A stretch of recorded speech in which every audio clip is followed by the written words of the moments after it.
জীবনে চলার পথে অনেক মানুষ দেখলাম। এই ছোট্ট বয়সে অনেক মানুষ দেখলাম। অনেক মানুষ অনেক ধরনের। কিছু, কিছু মানুষ আছে আপনার সামনে এত ভালো দেখাবে যে আপনাকে অনেক আদর স্নেহ ভালোবাসে। খুব ভালো বাট অন্য সবার কাছে গিয়ে আবার আপনার নামেই বলবে।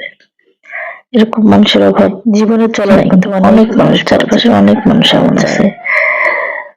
এরা স্বার্থের কাছে আপনার সামনে দেখাচ্ছে যে আপনাকে সে অনেক করতেছে, অন্য সবাই ভালো না, আপনি সব ভালো, বাট অন্য সবার কাছে গিয়ে আবার সেম জিনিসটাই করে। যাই হোক, এগুলো মানুষ থেকে দূরে থাকা ভালো।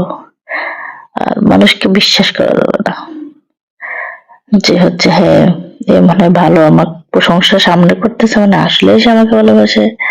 না, এটা একদম ভুল। এটা আমি বিশ্বাস করি একদমই ভুল। যাই হোক, এই যে ছোট ছোট ক্লিপ একটু শেয়ার করলাম আপনাদের সাথে। এটা ছিল চটপটি, অনেকদিন পরে চটপটি বলছি, ফুচকা খেলাম, সরি ফুচকা খেলাম অনেকদিন পরে। বিকালে ছিল নুডলস, নাস্তা করলাম। তারপরে আমার শাশুড়ি রান্না করছে কই মাছ আর পালং শাক